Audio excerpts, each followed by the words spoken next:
Question is, all of the following are the complications of are possible complications of harvesting an iliac crest graft except. First we will talk about the advantages. देखो iliac crest graft autographed, पहली चीज़ है autographed है जिसमें कि sales proteins और आपके जो bone morphogenic proteins होते हैं BMPs वो सारे बॉडी के खुद के हो जाते हैं, ठीक है. So it will lead to promote good bone healing in the new site. जहाँ पे हम ग्राफ्ट को डाल रहे हैं वहाँ पे बोन हीलिंग बहुत ज़्यादा अच्छे से होती है. इलियक क्रेस्ट के पास गुड क्वांटिटी होती है ऑफ कैंसलस बोन, ठीक है. इस कैंसलस बोन को हम बहुत ईजिली रिलेटिवली लेस ट्रॉमा वाली टेक्निक से निकाल सकते हैं और उसके बाद हार्वेस्ट करके इसको हम नई जो जहाँ पे भी हमने इलियक क्रेस्ट का ग्राफ्ट देना है वहाँ पे लगा सकते हैं, ठीक है. और इससे क्या होता है, pain at the site, pain भी बहुत रिलेटिवली बहुत जल्दी सबसाइड कर जाती है जहाँ से हमने ग्राफ्ट निकाला होता है. पॉसिबल कॉम्प्लिकेशन में हमारे पास 3 चीज़ें आती हैं. First is seroma. सेरोमा का मतलब होता है fluid fill swellings that develop under the skin after surgery या ट्रॉमा, ठीक है. जो सर्जरी या ट्रॉमा कभी भी होता है तो उसके नीचे जो चमड़ी हमारी फूल जाती है, जो एरिया हमारा फूल जाता है उसको हम कहते हैं सेरोमा. पैरेस्थीसिया दूसरी चीज़ आती है जो कि एक हमारे पास कॉम्प्लिकेशन आती है of harvesting iliac crest graft. इसमें क्या होता है कि अबनॉर्मल स्किन नमनेस हो सकती है, टिंगलिंग सेंसेशन हो सकती है विदाउट एनी स्टिमुलस. इसको बोलते हैं पैरेस्थीसिया. मतलब लॉन्ग टाइम तक हमारे जो न्यूरॉन्स है वो नम रह रहे हैं, उसको बोलते हैं पैरेस्थीसिया. गेट डिस्टर्बेंसेस में नॉर्मल गेट जो होता है वो बाइपेडल होता है, मतलब दोनों पैरों पे बंदा जो है नॉर्मली चल रहा होता है. गेट डिस्टर्बेंसेस आ सकती हैं क्योंकि हम इलियक क्रेस्ट का ग्राफ्ट निकाल रहे हैं जो कि एक बहुत ही हैवी वेट वेयरिंग वाली एरिया आ जाता है हमारी बॉडी का. तो उसमें क्या होता है, अब नॉर्मल वॉकिंग पैटर्न आ जाता है. वो न्यूरोमस्कुलर रीजन से की वजह से भी हो सकता है कि बंदा साइकोलॉजिकली उसको लग रहा है कि यहाँ से कुछ निकाला है तो उसकी वजह से उसको वो गेट चेंज करेगा अपना. या फिर मस्कुलर रीज़न हो सकता है, कोई ना कोई मसल हमने सेवर कर दिया है उसकी वजह से, या फिर स्केलेटल टिश्यू वहाँ पे ढंग से नहीं बन पाया अभी तक, तो इसकी वजह से हमारे पास कोई ना कोई जो गेट डिस्टर्बेंस जो है वो कॉम्प्लिकेशंस इसमें आ सकती हैं. Next is the use of nitrous oxide for conscious sedation is contraindicated in which condition. इसमें 5 मेजर पॉइंट्स हम डिस्कस करेंगे जहाँ जहाँ हमने इसको कॉन्ट्राइंडिकेट किया होता है. सबसे पहले आते हैं ब्रीदिंग इश्यूज़.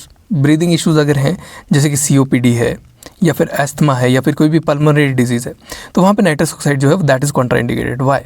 बिकॉज लंग्स पहले ही ऑक्सीजन को सफिशेंटली एफिशिएंटली एक्सचेंज नहीं कर पा रहे हैं. तो हम क्या कर रहे हैं, हम नाइट्रस ऑक्साइड दे रहे हैं जिससे कि फ्रैक्शन ऑफ ऑक्सीजन जो पहले बॉडी के अंदर जा रही थी या फिर जो पेशेंट इनहेल कर रहा था वो भी डिस्प्लेस हो जा रही है नाइट्रस ऑक्साइड की वजह से, ठीक है. N2O के मॉलिक्यूल्स ऑक्सीजन को डिस्प्लेस कर दे रहे हैं जिससे कि पर्सन का हिपोक्सिया जो है वो और ज़्यादा इंक्रीज़ कर सकता है. हिपोक्सिया यानी ब्लड में जो ऑक्सीजन की कंसंट्रेशन है वो और ज़्यादा डिक्रीज़ कर सकती है. और इस रिडक्शन की वजह से हमारे पास जो है वो रेस्पिरेटरी सिस्टम रेस्पिरेटरी कॉम्प्रोमाइज़ हो सकता है, ठीक है. Respiratory compromise. नेक्स्ट पॉइंट आता है in infections, sinusitis and nasal polyps. देखो इन्फेक्शन या इन्फ्लेमेशन या फिर नेज़ल पैसेज में कोई भी अगर साइनस या पॉलिप बना हुआ है तो वो एक सॉफ्ट टिश्यू ग्रोथ होगी या फिर कोई फ्लूइड प्रेजेंट होगा, ठीक है, जो कि एयरवेज को पहले ही ब्लॉक कर रहा होगा. एयरवे को क्या कर रहा होगा, ब्लॉकेड कर रहा होगा. अब नाइट्रस ऑक्साइड यहाँ पे कॉन्ट्राइंडिकेटेड क्यों है?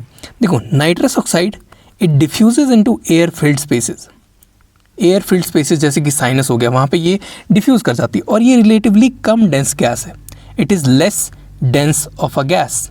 तो ये क्या करती है, ये अगर बॉडी का टेम्परेचर जैसे जैसे इंक्रीज़ करता है, नौ बाहर के टेम्परेचर से तो बॉडी का टेम्परेचर ज़्यादा है तो ये अंदर जाके एक्सपेंशन शुरू कर देती है जिससे कि ये जो ब्लॉकेड थी जो कि नेज़ल पैसेज या फिर साइनस की पैसेज में या फिर साइनस की ओपनिंग में जो थी वो और ज़्यादा इंक्रीज़ कर जाती है, ठीक है, क्योंकि प्रेशर इंक्रीज़ करेगा इस एक्सपेंशन की वजह से, जिसकी वजह से pain, tissue damage due to ischemia, ठीक है, और इसके साथ साथ पेशेंट को सर में दर्द लगना भी शुरू हो जाएगी.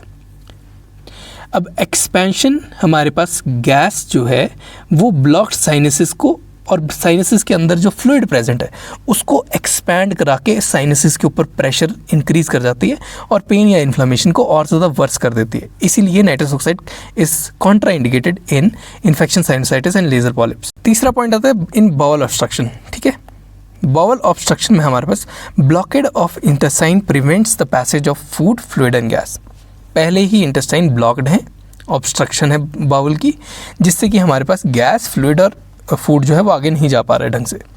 नाइट्रस ऑक्साइड क्या करेगा, ये गैस फिल्ड स्पेसेस में फिर से डिफ्यूज़ कर जाएगा। गैस फिल्ड स्पेसेस हमारे पास इंटेस्टाइन के अंदर भी होते हैं, तो वहाँ पे डिफ्यूज़ करके ये इंटेस्टाइनल वॉल्यूम और इंटेस्टाइनल प्रेशर को और ज़्यादा इंक्रीज़ कर देगा, जिससे कि हमारे पास अगर गैस इंटेस्टाइन के ऊपर इतना प्रेशर लगा देती है कि इंटेस्टाइन का रप्चर हो जाता है, तो उससे परफोरेशन का खतरा रहता है। ठीक है, उसके बाद क्या करता है कि ब्लड स्ट्रीम में जाके रैपिडली इक्विलिब्रियम को जो है वो डिस्टर्ब करता है और वेजोडाइलेशन पूरी बॉडी में करवा देता है। सो बाउल ऑब्स्ट्रक्शन में भी हम इसे नहीं दे सकते। नेक्स्ट हमारे पास आता है रीसेंट हिस्ट्री ऑफ आई और ईयर सर्जरी। आई सर्जरी को हम कहेंगे विट्रेक्टोमी। ठीक है, विट्रेक्टोमी, क्योंकि vitreous humour, vitrectomy eye surgery. और ईयर सर्जरी को हम कहेंगे टिम्पैनोप्लास्टी या फिर टिम्पैनिक की कोई भी सर्जरी। देखो, सर्जरी जहाँ पे एयर या फिर गैस बबल्स में बी लेफ्ट इन द आई और इन द मिडल ईयर, ये हील हो जाने चाहिए।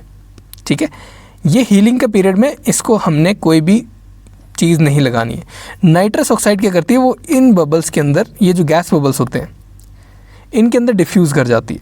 अब इससे क्या है, ये बबल के अंदर जाके बबल का साइज़ इंक्रीज़ कर देगी, जो कि धीरे धीरे कम होना चाहिए था, ये बबल का साइज़ इंक्रीज़ कर देगी। सो it can damage delicate structures.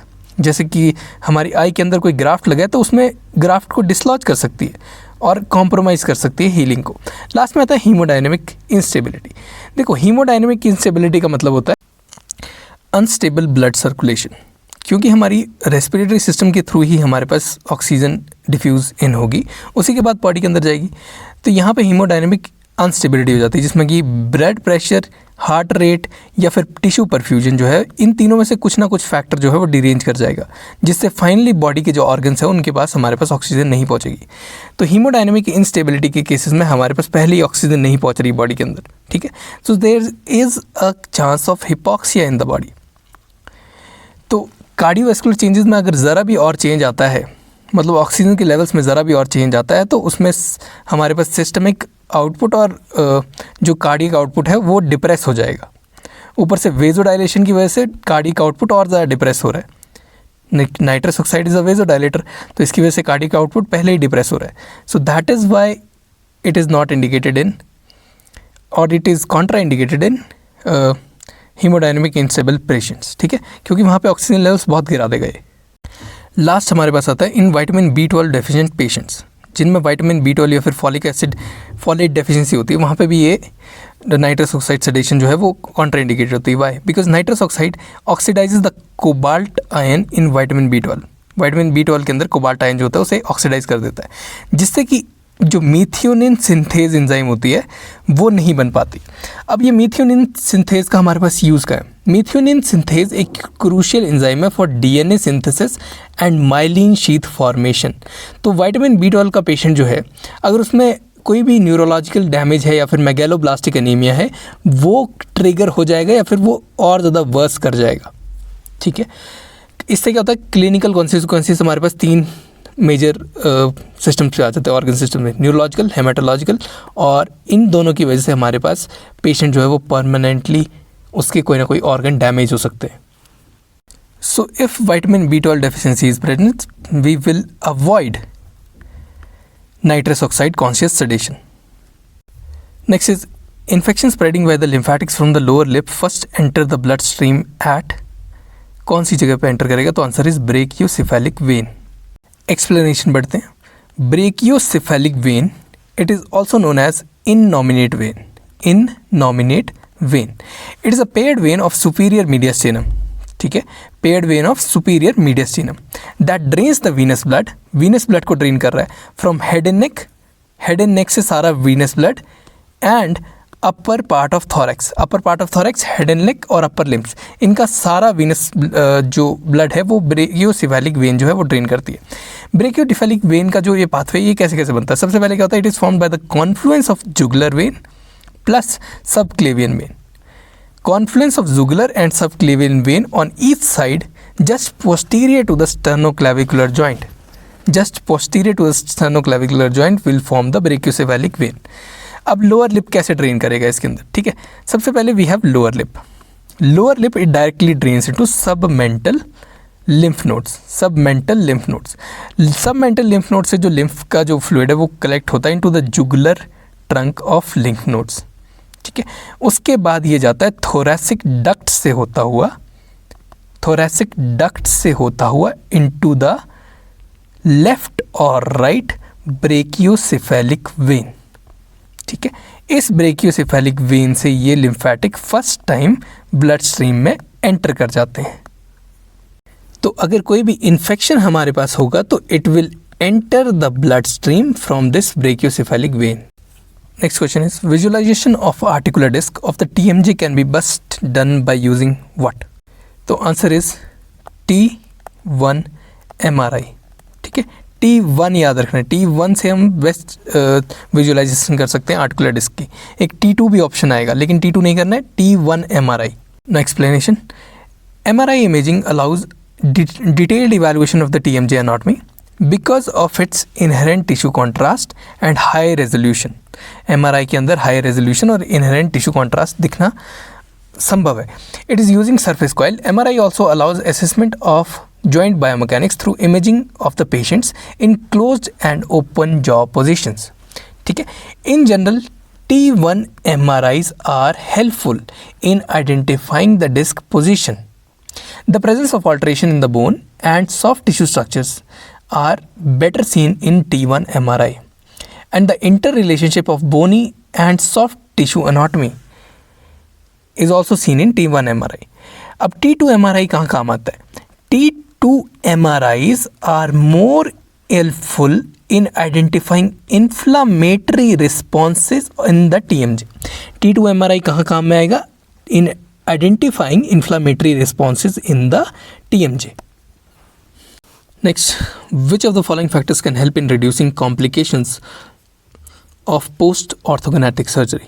देखो, ऑर्थोगोनैथिक सर्जरी हम ज़्यादातर तभी करते हैं जब हमारे पास क्लास 3 या फिर सीवियर क्लास 2 आ जाए। मतलब या तो बहुत ही ज़्यादा प्रोग्नैथिज्म है या फिर बहुत ही ज़्यादा रेट्रोग्नैथिज्म है, तब हम ऑर्थोगोनैथिक सर्जरी जो है वो करते हैं।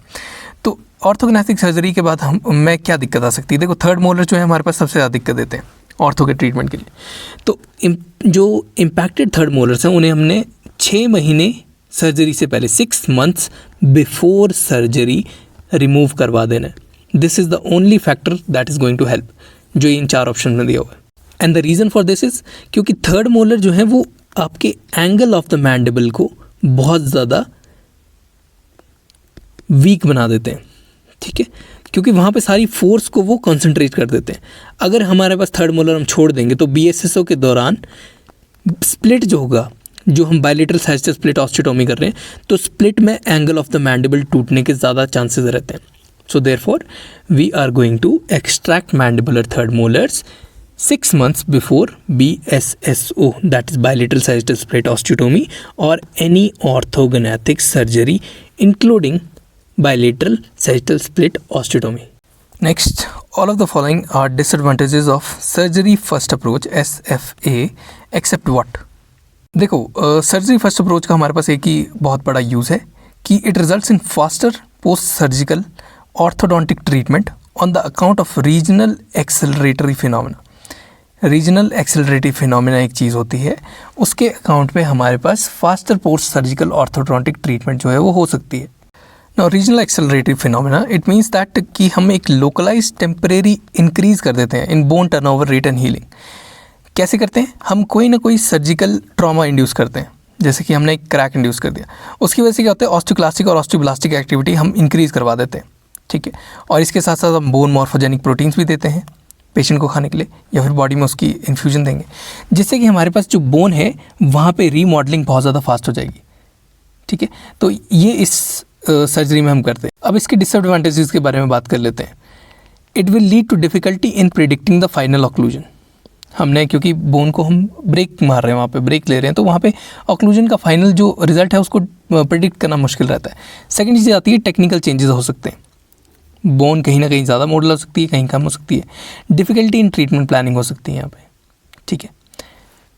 क्वेश्चन थोड़ा ऐसा सही है, बट अब इतना ही आंसर इसका SFA क्वेश्चन है, that is surgical first approach, जिससे कि हम बोन में कोई ना कोई क्रैक दे रहे हैं, रीजनल एक्सेलरेटरी फिनोमेना यूज़ कर रहे हैं, वहाँ पे बोन की रीमॉडलिंग करवा रहे हैं, और वहाँ पे हमने रीमॉडल करवा के ऑर्थोडोंटिक ट्रीटमेंट अच्छे से करनी है।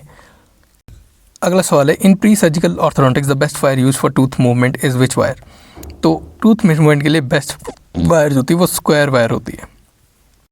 रीज़न क्या दिया जाता है इसमें कि राउंड वायर जो होती है, राउंड वायर के पास हमारे पास torque control is less than that of the square wire, ठीक है। लेकिन ट्रेडिशनली हम राउंड वायर ही यूज़ करते थे, लेकिन square wire is the answer that is given in the book, ठीक है। So ideally the square wire should be used to move the teeth in the final cases, ठीक है। जब हम मतलब पूरा केस ख़त्म करने की कगार पे होते हैं तो लास्ट के जब मोमेंट्स होते हैं तब हमें बराबर फोर्स लगाने के लिए, बराबर टॉर्क लगाने के लिए हमें we should use square wire, ठीक है। अब क्लिनिकली तीनों वायर्स का क्या क्या यूज़ आता है? जो राउंड वायर होती है वो सबसे कम फ्रिक्शन यूज़ करती है, minimal friction it will give minimal friction, ठीक है।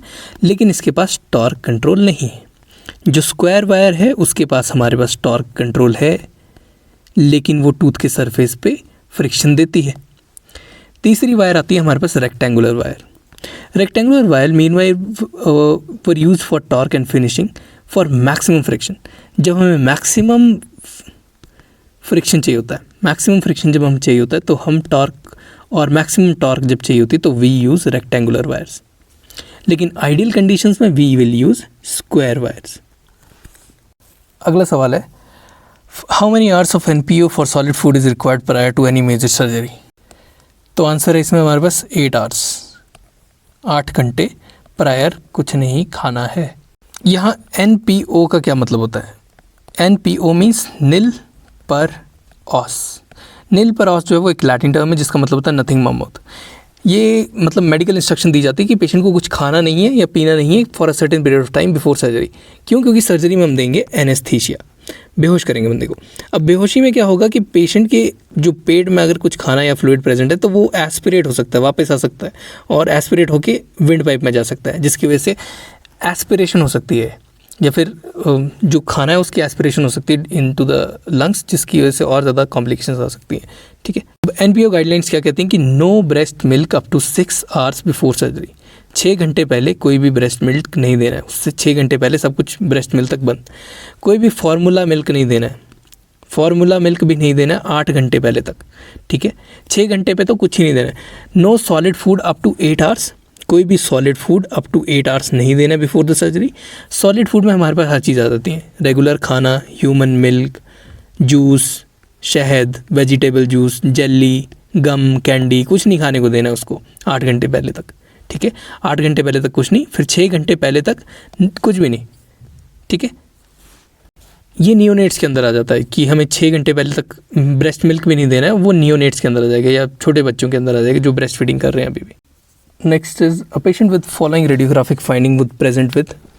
देखो रेडियोग्राफिक फाइंडिंग में हमारे पास एंटीरियर ओपन बाइट दिखाई दे रही है ऑक्लूजन के केस में, पीछे वाले दांत मिले हुए हैं, एंटीरियर ओपन बाइट हो चुकी है। अलॉन्ग विद दिस हमारे पास यहाँ पे बायलेटरल कॉन्डाइलर फ्रैक्चर भी है, ये फ्रैक्चर गया हुआ है और एक ये फ्रैक्चर लाइन गई हुई है, ठीक है। इसके साथ साथ सिम्फाइसिस भी है, देखो ये टूटी हुई है सिम्फाइसिस। सो बायलेटरल कॉन्डाइलर फ्रैक्चर अगर हो जाता है तो उसको हम कहते हैं गार्ड्समैन और parade fracture, parade ground fracture, ठीक है। ऑक्लूजन टूटा हुआ है तो occlusion in this case would be present at anterior open bite और पोस्टीरियर गैगिंग ऑक्लूजन की हो जाती है। पोस्टीरियरली बंद हो रहा है, एंटीरियर ओपन बाइट हो गई है, आगे से भी टूटा हुआ है, ठीक है, और बायलेटरली कॉन्डाइल भी गए हुए हैं, ठीक है। Next is what is ideal treatment plan for the case shown here. तो आंसर जो हमें चूज़ करना है दैट इज कबान्स प्रोटोकॉल। इसमें the patient is reporting with the bird face appearance है पेशेंट की, ठीक है। So it might be a case of bilateral TMJ ankylosis. So Kaban's protocol should be implemented in such cases. It is aggressive resection, ipsilateral coronoidectomy, उसके बाद contralateral coronoidectomy if necessary, उसके बाद lining of the TMJ with temporal fascia or cartilage, reconstruction of the ramus with costochondral grafts, rigid fixation and early mobilization and aggressive physiotherapy. Contralateral coronoidectomy हम कब करते हैं? जब हमारा जो माउथ ओपनिंग है वो 35 mm से बहुत ज़्यादा कम रह जाए इप्सिलेटरल करके, तब हम कॉन्ट्रालेटरल भी कर देते हैं। अगला सवाल है, which of the following is a rare complication following a Le Fort 1 osteotomy. So देखो लीफोर्ड 1 में हमारे पास लीफोर्ड 1 फ्रैक्चर अगर होता है तो हॉरिजॉन्टल कट आ जाता है अब टीथ, मतलब मैग्जिला सेपरेट हो जाता है from the nasal floor. Nasal floor ये तो उससे मैग्जिला जो है वो सेपरेट कर जाएगा, दैट इज़ लीफोर्ड 1। ठीक है, अब लीफोर्ड 1 में हमारे पास क्या क्या गया, बोन गई, सबसे पहले तो बोन गई, मैग्जिला गई, नेजल बोन गई, वहाँ पे हमारे पास कोई ना कोई दिक्कत आ गई है, उसके साथ जाइगोमैटिक भी चली गई। ठीक है, तो बोनी फंक्शन मतलब हमारा मैग्जिला जो है वो फ्लोट कर सकता है यहाँ पे, so maxilla will be floating. दूसरा आता है teeth, root of maxillary teeth जो है वो उसमें कोई ना कोई या तो फ्रैक्चर हो सकता है, कुछ हो सकता है, तो वो एक कॉम्प्लिकेशन आ सकती है। तीसरी चीज़ आती है नर्व्स की हैं, तो इंफ्राऑर्बिटल नर्व से नमनेस हो सकती है, अपर लिप की, चीक नोज़ की नमनेस हो सकती है, सॉफ्ट टिश्यू टीयर हो सकता है, periosteum tear, mucosal tear, gingival tear, vessels, branches of maxillary artery could be severed, जिसकी वजह से will lead to hematoma, hematoma formation हो सकता है। So the common complications could be hemorrhage, swelling, alar flaring, nasal alar flaring, क्योंकि वहाँ पे भी स्वेलिंग या इन्फ्लेमेशन स्टार्ट हो जाएगी। लेकिन चौथा ऑप्शन जो दिया है that is blindness. Blindness is not that common complication. Why? Because blindness following a Leeford 1 osteotomy is rare but extremely serious complication if it happens. 10 cases have been reported to date for blindness. ठीक है, none of these patient recovered optic vision. ये आज तक सिर्फ 10 case आए हैं जो कि लीफोर्ड 1 ऑस्टियोटोमी जिनकी हुई है, जिनमें ब्लाइंडनेस हो गई है, और कोई भी पेशेंट जो है वो रिकवर नहीं कर पाया अपने विजन को। ऑप्टिक न्यूरोपैथी में क्या होता है कि हमारे पास कोई ना कोई मैकेनिज्म चला होगा बॉडी के अंदर, इन्फ्लामेशन हो गई होगी, या फिर कोई खुद की बॉडी खुद ही पे रिएक्ट कर गई होगी, या फिर कोई ना कोई हाइपोटेंशन हो गया होगा, या इनडायरेक्ट ट्रॉमा हो गया ऑप्टिक नर्व को, तो वहाँ पे हमारे पास ऑप्टिक कॉम्प्लिकेशन आती है। लेकिन ऐसी कोई भी हमारे पास ऑप्टिक कॉम्प्लिकेशन नहीं आनी चाहिए, that is a rare complication of Le Fort 1 osteotomy. Next, which of the following sutures has highest plasticity and lowest tissue reactivity? तो answer is polypropylene. Polypropylene is a non-absorbable monofilament suture that is commonly used on the skin. इसकी tensile strength बहुत ज़्यादा है. After implantation it has low tissue reactivity and it is monofilament. तो ये कोई ना कोई खाना भी अपने अंदर नहीं फंसाएगा ज़्यादा, जो माइक्रोस वगैरह उनको भी ज़्यादा नहीं फंसाएगा. And it has low tissue reactivity making it the least thrombogenic of all sutures. ठीक है. It is useful in vascular surgeries. It has high plasticity, मतलब ज़्यादा स्ट्रेंथ है. Poor handling characteristics and poor knot security. Not जल्दी खुल जाता है और हैंडलिंग भी थोड़ी मुश्किल है. ठीक है, लेकिन हाईएस्ट इसमें प्लास्टिसिटी है और लोएस्ट टिश्यू रिएक्टिविटी है. आंसर क्या है? पॉलीप्रोपाइलिन. ठीक है, पॉलीप्रोपाइलिन, ना पॉलीग्लैक्टिन ना polyglycolic acid, it is polypropylene. ठीक है, highest plasticity, lowest tissue reactivity. Next, a wound that is shorter in length as compare to its depth, what could it be? It is known as stab wound. देखो stab wound क्या होता है? A wound that is caused by any sharp pointed object, तो उसको हम कहते हैं stab wound. इसका narrow point of entry होगा और deep जाएगा. ठीक है, so this width is very much shorter than this width, so that is why it is known as stab wound. मतलब where the depth of injury is greater than its length is known as stab wound. They penetrate more deeply.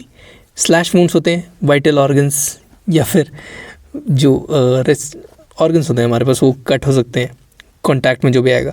Stab wounds usually knife से हो सकता है, bayonet से हो सकता है, sort से हो सकता है, सीजर से हो सकता है, कोई ब्लंटर चीज़ें स्क्रू ड्राइवर वगैरह, उससे भी स्टैब वुंड हो सकता है. Next question, a patient reported with NOE fracture and traumatic telecanthus. This means that the possible intercanthal distance is how much? देखो, एक पेशेंट आया हमारे पास जिसके पास नेजो ऑर्बिटो इथमॉइडल फ्रैक्चर है, जिसमें मतलब है हमारे पास नोज, ऑर्बिट और इथमॉइड बोन्स जो है वो उड़ चुकी हैं. और ट्रोमैटिक टेलीकैंथस का मतलब होता है that is increase distance between the medial canthal of the eye due to trauma. मतलब दोनों medial canthal of the eye, उनके बीच में ट्रॉमा की वजह से डिस्टेंस इंक्रीज कर गया है या डिक्रीज कर गया, उसको कहते हैं हम ट्रोमैटिक कैंथस. ठीक है, तो हमारे पास पॉसिबल इंटरकैंथल डिस्टेंस जो होगा it will be greater than 31 millimetres. देखो, intercanthal distance that is normally average अगर हम ले मेल्स और फीमेल्स में दैट इज़ 31 mm. तो अगर ट्रॉमा की वजह से इंटरकैंथल डिस्टेंस चेंज हुआ है तो वो इंक्रीज़ कर जाएगा. ठीक है, ग्रेटर देन 31. अब ये तो हुआ टेलीकैंथस, मतलब इंक्रीज़ किया हुआ है. अगर हम हाइपोटीलोरिज्म कहते हैं, हाइपोटीलोरिज्म, तो इसमें डिक्रीज कर सकता है ट्रॉमा की वजह से।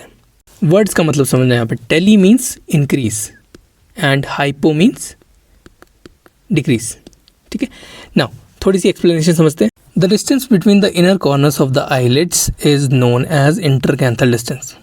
ज़्यादातर लोगों में इंटरकैंथल डिस्टेंस आई के डिस्टेंस के बराबर होता है, मतलब आँख का जो अंदर वाला कॉर्नर है उससे बाहर वाले कॉर्नर की तरफ, ये वाले कॉर्नर से लेकर, ग्रीन से डिनोट कर रहा हूँ, ये वाले कॉर्नर से लेकर ये वाला कॉर्नर जो है, इसके बीच का जो डिफरेंस होता है that is approximately equal to the intercanthal distance in average people. Okay, अब इस मेजरमेंट को हम मीडियल कैंथल मेजरमेंट भी बोलते हैं, और ये जो बाहर वाले ये बाहर वाला जो हिस्सा है इसको हम कहते हैं लेटरल कैंथल मेजरमेंट, ठीक है। तो traumatic telecanthus due to the result of facial injuries, वो या तो हमारे पास मीडियल कैंथल टेंडन के ऊपर हो चुका होगा, अब इसकी वजह से हमारे पास जो है टेंडन जो है वो लैसिरेट हो सकता है या फिर अवल्स हो सकता है। अब अगर मीडियल कैंथल टेंडन जो है वो लैसिरेट या फिर अवल्स हो चुका है, अपनी बोनी अटैचमेंट छोड़ चुका है, तो उससे क्या होता है कि डिस्प्लेसमेंट हो जाएगी of the naso orbital component following the naso orbito ethmoidal fracture, जिसकी वजह से हमारे पास एवरेज इंटरपेपुलरी डिस्टेंस जो कि 60 to 62 मिलीमीटर्स है वो उससे ज़्यादा हो जाएगा, ठीक है। और इंटरकैंथल डिस्टेंस जो है हमारे पास 30 to 31 मिलीमीटर है, तो वो हमारे पास ट्रॉमा के बाद जो हमारे पास ट्रोमैटिक टेलीकैंथस हुआ है इससे ज़्यादा हो जाएगा, 30 से 31 से ज़्यादा हो जाएगा, ठीक है। एक बार इंग्लिश में रीड कर लेते हैं। Traumatic telecanthus is a result of facial injuries due to either the medial canthal tendon being lacerated, या तो वो लैसिरेट हो गया, और the medial canthal tendon is avulsed from its bony attachments, या फिर वो अवल्स हो गया अपनी बोनी अटैचमेंट से। Now this medial canthal tendon is around the lacrimal crest, ठीक है। या तो लैक्रिमल क्रेस्ट के अराउंड ही कोई ना कोई ट्रॉमा हुआ है तब ये हुआ, या फिर नेजो ethmoidal orbital, नेजो orbito ethmoidal NOE fracture अगर हुआ है तब भी ये हमारे पास डिस्प्लेस हो गया। तो ये इंटर या फिर मिडिल कैंथल टेंडन जो है, this is the main reason for traumatic telecanthus और हाइपोटीलोरिज्म, जिसमें टेलीकैंथस मीन्स आंखें दूर हो गई एंड हाइपोटीलोरिज्म मीन्स आंखें पास आ गई। Next, a condition resulting in frozen expressionless face due to the absence of underdeveloped 6th and 7th cranial nerves is known as what? Answer is Mobius syndrome, MOEBIUS syndrome. Mobius syndrome is a rare birth defect जो कि mainly affect करता है muscles that control the facial expression and muscles that control the eye movement. It is caused by absence or underdevelopment of 6th and 7th cranial nerve. 6th and 7th cranial nerve की under development होगी, जिसकी वजह से हमारे पास face और आई में जो movements होती हैं वो पेशेंट नहीं कर पाएगा, that is known as Mobius syndrome. Next, nasomaxillary hypoplasia is also known as, the answer is Binder's syndrome. Binders syndrome is a rare congenital disease affecting the face. It is also called as nasomaxillary hypoplasia, Binders syndrome, ठीक है। और maxillofacial dysplasia भी बोलते हैं। The condition results in undergrowth of central face and may include elements of nose, upper jaw in the disease, ठीक है। मतलब इसमें नाक बहुत ही चपटी होगी, होंठ होंगे, नाक बहुत ही चपटी होगी पेशेंट की, और जो हमारे पास सेंट्रल फेस है वो बहुत ही ज़्यादा अंडर ग्रोथ होगा। सेंटर फेस में हमारे पास आंखों के नीचे वाला हिस्सा आ जाता है, आंखों के नीचे, और जो अपर लिप है उसके ऊपर वाला हिस्सा, ठीक है, जो मैक्सिला वाला हिस्सा है वो सारा अंडर ग्रोन होगा। Next, polyglycolic acid is a what? So answer is synthetic absorbable suture. Synthetic absorbable suture is a polyglycolic acid derivative. देखो, the polyglycolic acid suture is an absorbable braided multifilament surgical suture with synthetic coating of greater tensile strength or longer period of absorption material and which results in very little inflammatory reaction, ठीक है। इसमें inflammatory reaction होता है लेकिन कम होता है पॉलीग्लाइकोलिक acid में। It is degraded by chemical hydrolysis. जो पॉलीग्लाइकोलिक एसिड सूचर होते हैं वो केमिकल हाइड्रोलिसिस से डिग्रेड होते हैं इन द बॉडी, ठीक है। और डिग्रेड होने के बाद it will be absorbed and metabolized by the human body, ठीक है, और अंदर ही एब्जॉर्ब हो जाते हैं। Next, who is the first person to show the role of ether for elevation of pain. यहाँ पे जो एलिवेशन का वर्ड है वो ALLEVATION है, ठीक है।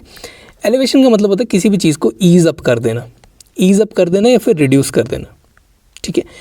That is the act of making anything less severe is known as elevation.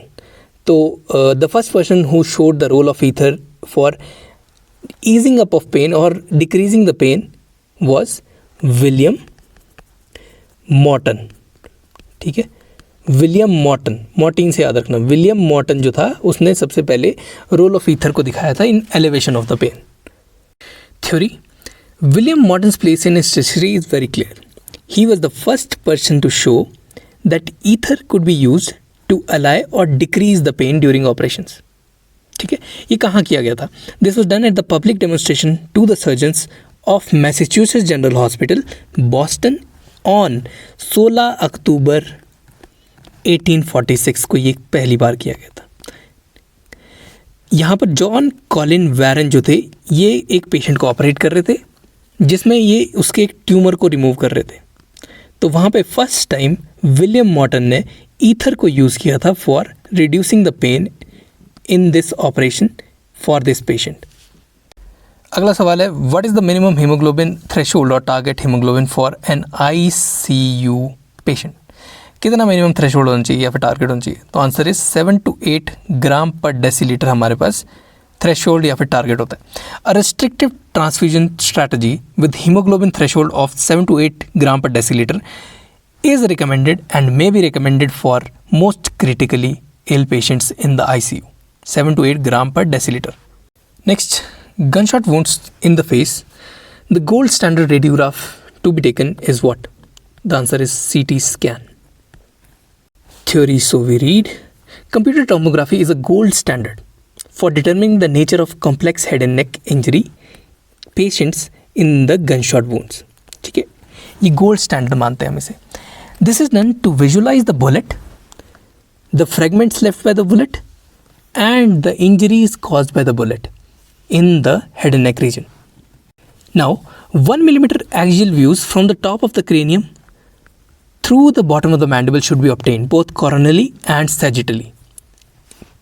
And this is necessary to be done. अब इसका मतलब क्या हुआ? मतलब ये हुआ कि अगर ये हमारे पास बंदे का चेहरा है, this is mandible, this is maxilla and this is head, मतलब पूरा पूरा सर आ गया, तो हम CT स्कैन में एक्सियल स्लाइसेस जो रखेंगे, एक्सियल स्लाइसेस जो रखेंगे, एक स्लाइस की थिकनेस जो होगी दैट विल बी 1 मिलीमीटर। एक क्रॉस सेक्शन इमेज की थिकनेस जो होगी that is known as 1 millimetre, ठीक है। सो इसको हम कह रहे हैं 1 millimetre axial views from the top of the cranium, मतलब पूरे टॉप ऑफ द क्रेनियम से 1-1 मिलीमीटर की एक फ़ोटो चाहिए रहती है हमको, दोनों सैजिटली और कोरोनली। अब इससे हमें फाइनली हर एक MM में कितना हमारे पास डैमेज हुआ है और क्या चीज़ प्रेजेंट है वो हमें पता चल जाती है। Although CT scan is 100% sensitive and is specific for facial bone injury, ठीक है।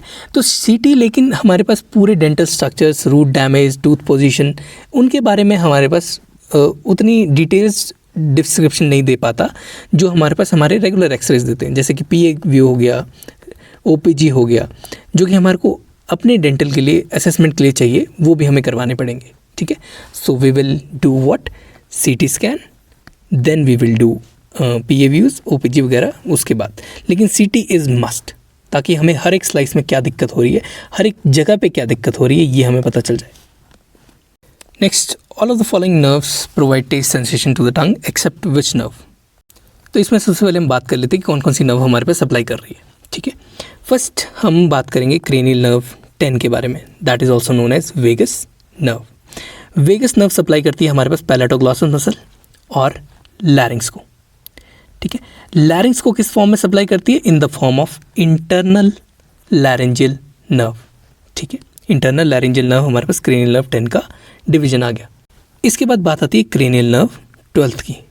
12th हमारे पास है that is hypoglossal nerve. Hypoglossal nerve सारे मसल्स जो हैं टंग के, बाकी इन दो को छोड़ के, पैलेटोग्लॉसस और लैरेंजियल मसल्स को छोड़ के सभी को जो है हाइपोग्लॉसल नर्व जो है सप्लाई कर रही होती है। इन ये दोनों जो है वो मोटर फंक्शन रेगुलेट कर रही हैं, मोटर फंक्शन भी रेगुलेट कर रही हैं और सेंसरी फंक्शन भी रेगुलेट करती हैं।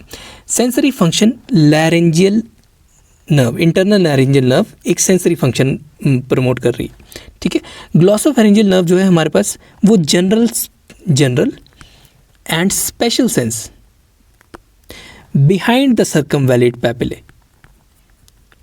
वो जो है वो नोट करती है, मतलब सर्कमवैलेट पैपिले के पीछे वाला हिस्सा जो है उसको ये सप्लाई कर रही होती है ग्लॉसोफेरेंजियल नर्व जनरल और स्पेशल सेंस के लिए। इसके बाद हमारे पास जो सर्कमवैलेट पैपिले के आगे वाला हिस्सा आता है, लेकिन एंटीरियर 2/3 ऑफ द टंग के पीछे वाला हिस्सा आता है, वहाँ पे ओवरलैपिंग सप्लाई चलती है, यानी glossopharyngeal plus lingual nerve plus chorda tympani, ये तीनों यहाँ पे सप्लाई कर रही होती हैं। जो एंटीरियर 2/3 ऑफ द टंग होता है, एंटीरियर 2/3 ऑफ द टंग, उसमें हमारे पास लिंगुअल नर्व आ जाती है। Lingual nerve is a branch of cranial nerve 5, ठीक है। तो इसका नाम हमारे पास जनरल सेंसरी काम आता है। उसके बाद बात आती है कॉर्डा टिम्पनाई की। कॉर्डा टिम्पनाई हमारे पास फेशियल की ब्रांच है, दैट इज़ क्रेनियल नर्व 7, ठीक है। So it will carry special sensory. तो हमने जो यहाँ पे नर्व्स की बात की है that is glossopharyngeal, lingual, chorda tympani, vagus, ये चारों नर्व जो हैं वो हमारे पास टेस्ट सेंसेशन और सेंसेशन ले जाने के काम कर रही हैं। इन चार के अलावा हमारे पास कोई भी ऑप्शन होगा तो that will be struck down, उसको हम स्ट्रक डाउन कर देंगे, ठीक है। अब जो चौथा ऑप्शन हमें दिया हुआ है to confuse us, that is given as hypoglossal nerve, ठीक है। Hypoglossal nerve that is a branch of cranial nerve 12, ठीक है। It is purely a motor nerve, ये प्योरली मोटर नर्व है, तो ये कोई भी सेंसरी इंफॉर्मेशन कैरी नहीं करती इंक्लूडिंग टच, टेस्ट और पेन। फंक्शन क्या है इसका हाइपोग्लॉसल नर्व का? It is purely controlling the movements of tongue only, tongue muscles के सिर्फ मूवमेंट को कंट्रोल करती है, कोई भी टेस्ट कैरी नहीं करती। तो hypoglossal is the culprit here. तो finally we can say that all of the following nerves, that is chorda tympani, glossopharyngeal and vagus, carry the taste sensation except hypoglossal nerve.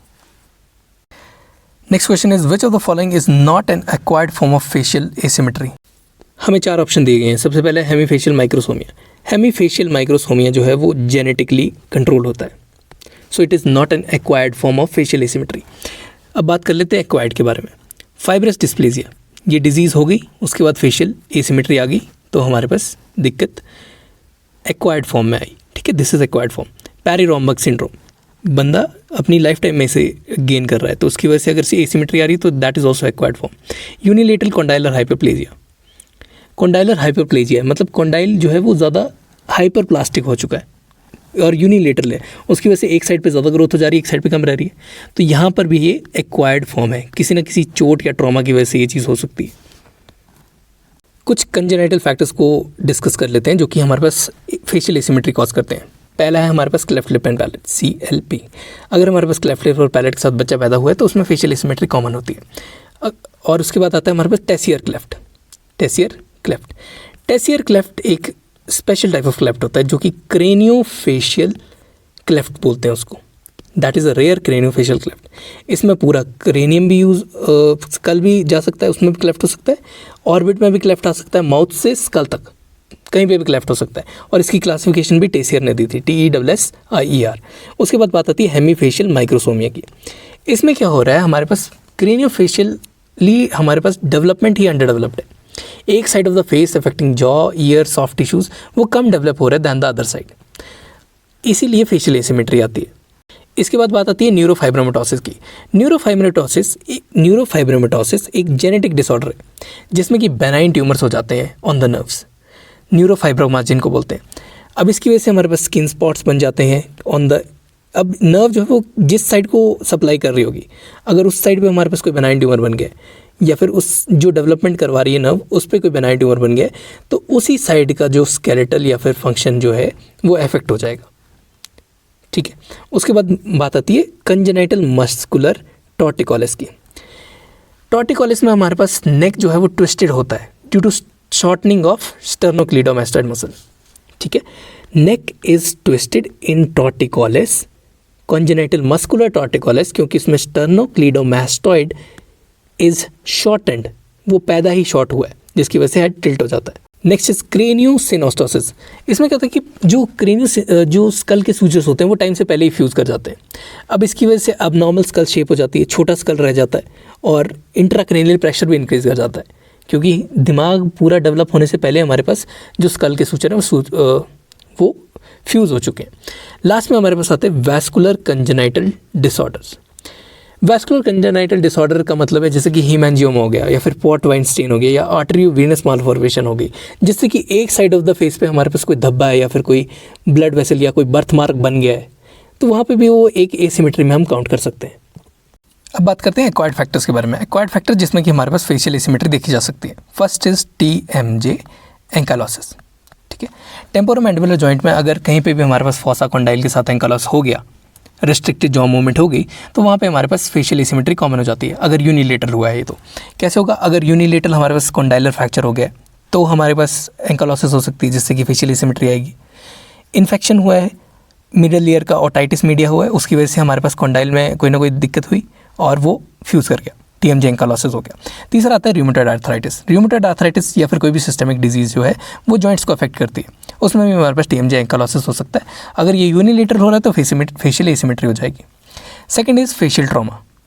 चोट लगी, ठीक है, facial bones affect होगी, facial asymmetry हो गई।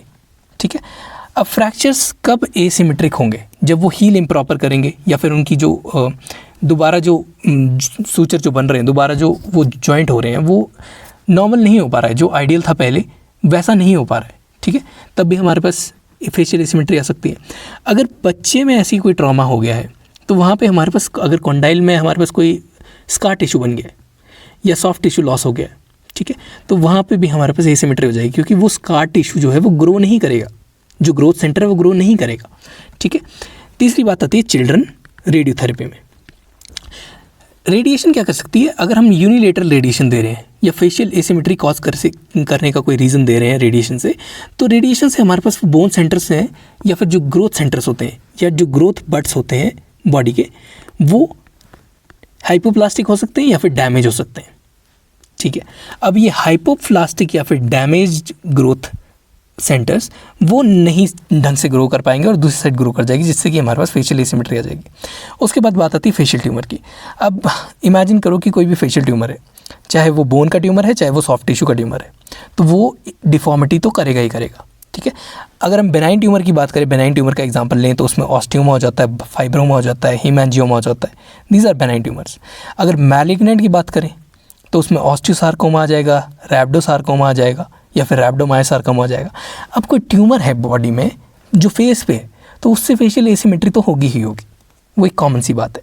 इसके बाद बात आती है यूनिलेटरल कॉन्डाइलर हाइपरप्लेजिया। कब ये होता है, देखो एक साइड का मैंडिबुलर कॉन्डाइल जो है वो ज़्यादा ग्रो कर जा रहा है, तो उसको हम कहेंगे यूनिलेटरल कॉन्डाइलर हाइपरप्लेजिया।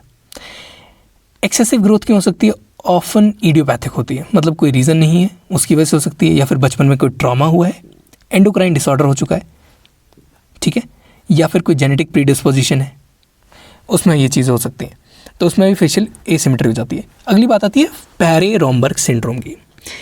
पैरे-रोमबर्ग सिंड्रोम, ठीक है, PRS, इसमें प्रोग्रेसिव हेमीफेशियल एट्रोफी होती है, usually involving skin, fat, muscle and bone. Cause इसमें ऑटोइम्यून हो सकता है, न्यूरोजेनिक हो सकता है या फिर अननोन कॉज भी हो सकता है। ठीक है, लास्ट में आती है हमारे पास बात फाइब्रस डिस्प्लेजिया के बारे में।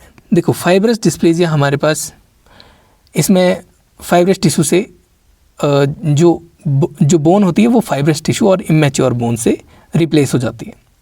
हमें पता है रीज़न क्या है कि म्यूटेशन ऑफ NAS1 जीन हो जाती है, जिससे कि अबनॉर्मल बोन ग्रोथ हो जाती है। तो इसमें हमारे पास फेशियल एसिमेट्री बहुत ज़्यादा कॉमन होती है। जो अफेक्टेड बोन्स होती हैं वो एनलार्ज हो जाती हैं, बड़ी हो जाती हैं, दिखने में बड़ी हो जाती हैं, काम में नहीं होती, जिससे कि हमारे पास ऑर्बिट, स्कल या फिर जॉ जो है वो अफेक्ट हो सकते हैं। Okay, so these were some acquired conditions जहाँ पे हमारे पास फेशियल एसिमेट्री देखी जाती है। लास्ट में आता है developmental factors. Developmental factors unknown cases में हो सकता है जहाँ पे फेशियल एसिमेट्री देखी जाएगी। Next question is what is the mechanism of action of pentoxifylline. Pentoxifylline 3 चीज़ें करता है। सबसे पहले RBCs की फ्लेक्सिबिलिटी को इंक्रीज़ कर देगा, विस्कोसिटी ऑफ ब्लड को डिक्रीज कर देगा। आरबीसी फ्लेक्सिबल ज़्यादा हो गई तो विस्कोसिटी कम हो गई। और फाइब्रिनोलाइसिस कर देता है, मतलब क्लॉट्स नहीं बनने देता। फाइब्रिन के जो फाइब्रिन थ्रेड्स होते हैं, जो फाइब्रिन क्लॉट्स बनते हैं, वो उनको तोड़ना स्टार्ट कर देता है। पेंटॉक्सीफाइलिन इंक्रीजेज, थ्योरी बढ़ रहे हैं, increases the red blood cell flexibility, thus increasing the erythrocyte ATP and cyclic nucleotide levels। क्या क्या इंक्रीज कर रहा है? Erythrocyte ATP and cyclic nucleotide levels. अब ये रिड्यूस कर देता है viscosity of the blood by decreasing the erythrocyte aggregation. Aggregation नहीं करने देता आरबीसीज को, ठीक है, and thus simulating a fibrinolysis to reduce plasma fibrinogen concentration. Plasma fibrinogen concentration को डिक्रीज कर देता है और फाइब्रोलिसिस को इंड्यूस कर देता है। So we can say that pentoxifylline is a xanthine derivative drug जो कि इंप्रूव करता है blood flow by making the blood less viscous and improving the micro circulation of the blood. तो इसको बेसिकली हम देख कहाँ सकते हैं, अगर पेरिफेरल वैस्कुलर डिजीज़ है कोई, जिसकी वजह से हमारे पास पेरिफेरल जो ऑर्गन्स है वहाँ तक सही से ब्लड नहीं पहुँच रहा है, तो उसमें हम दे सकते हैं। इसमें इंटरमिटेंट अगर क्लॉडिकेशन है, इंटरमिटेंट क्लॉट्स बन रहे हैं, तब भी दे सकते हैं, ठीक है। क्रॉनिक वुंड्स या फिर अल्सर है, वहाँ पर भी हम ब्लड फ्लो को इंक्रीज़ कराने के लिए पेंटॉक्सीफाइलिन देते हैं। अगर कभी कभार इस्चेमिक कंडीशन होगी, वैस्कुलर कॉम्प्लिकेशंस होगी, तो पेंटॉक्सीफाइलिन एडमिनिस्टर कर सकते हैं। अगर ओरल रूट से इसको एडमिनिस्टर करना है तो यूजुअली टैबलेट फॉर्म में आ जाता है। 400 मिलीग्राम का टैबलेट होगा, 2 to 3 टाइम्स डेली हमें कंज्यूम करना होता है। आईवी बहुत रेयरली देते हैं इसको, ठीक है, क्योंकि ये वैस्कुलर कॉम्प्रोमाइज़ कर सकता है। आईवी बहुत रेयरली देंगे, अगर देंगे तो पेशेंट जो हॉस्पिटल है उसके अंदर ही देंगे। Usually intra early stages of vascular insufficiency में ही इसे देते हैं to prevent the progression of the disease, of the vascular disease. अगला सवाल है, a favourable compressive force by muscle of mastications is generated over the inferior border of the fractured angle of the mandible, ठीक है। अब ये favourable force हम कैसे generate करेंगे, हम कैसे प्लेट को लगाना है कि हमें फेवरेबल फोर्स जो है जनरेट हो जाए। इसमें हमें सबसे पहले याद करना है एक बंदे को, जिनका नाम है मैक्सिम शैम्फी, CHAMPY। मैक्सिम शैम्पी एक फ्रेंच और ओरल मैक्सिलोफेशियल सर्जन थे जिन्होंने रेवोल्यूशनाइज किया था मैंडिबुलर फ्रैक्चर्स की ट्रीटमेंट को 1970s में, ठीक है। और इनको हम एक और चीज़ से जानते हैं, शैम्फीज लाइन से भी, ठीक है। इन्होंने डेवलप किया था method of internal fixation of mandibular fractures using small monocortical mini plates along the mandible in the ideal lines of osteosynthesis. कहाँ पर मिनी प्लेट लगाते हैं? जहाँ पे आइडियल लाइन्स ऑफ ऑस्टियोसिंथेसिस या फिर शैम्पीज लाइन जहाँ पे होती हैं, वहाँ पर हम मिनी प्लेट्स लगाते हैं। These lines correspond to the areas of minimal tensile strength during normal function.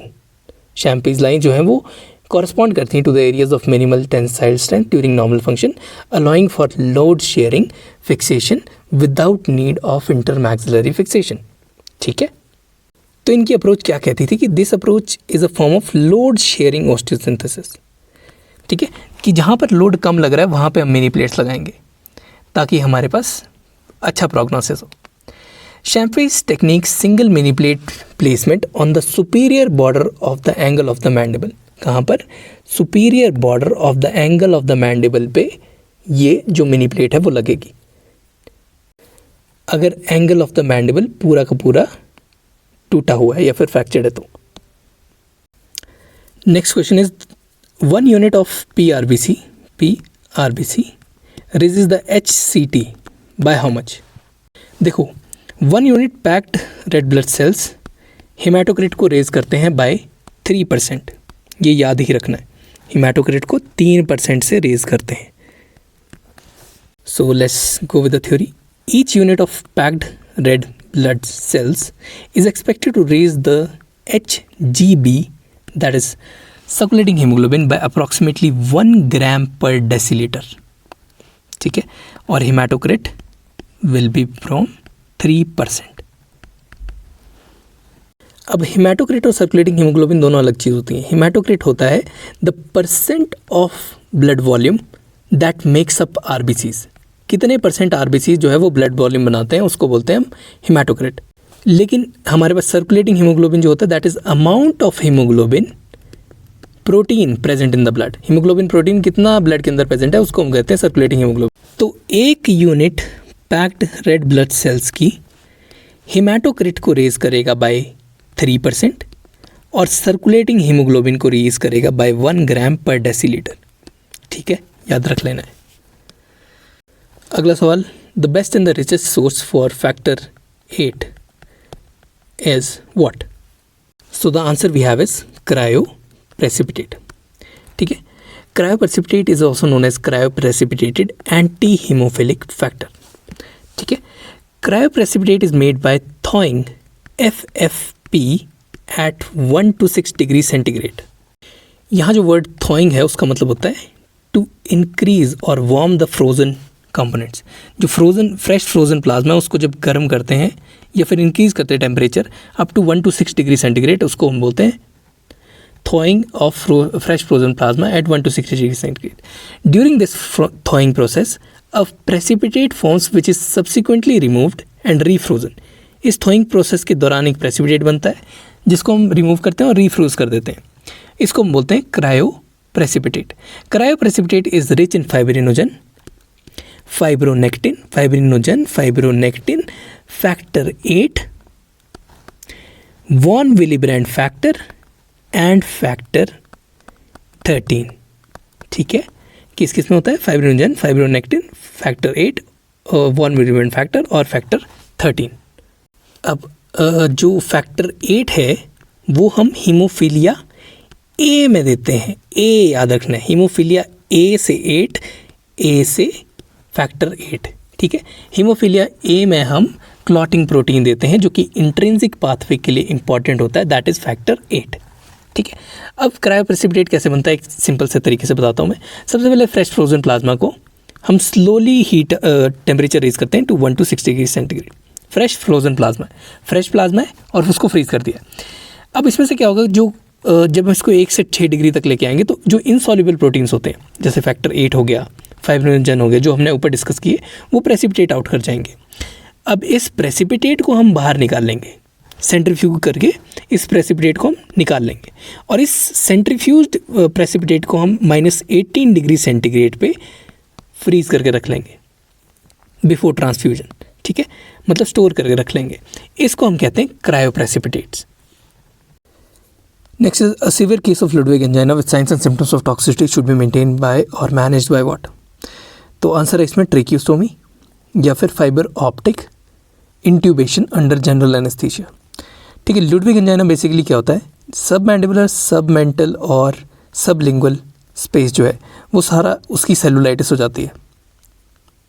ठीक है, इसकी वजह से क्या होता है, एयरवे जो है हमारा वो कंस्ट्रिक्ट होना स्टार्ट कर देता है, एयरवे कॉम्प्रोमाइज़ हो रहा होता है।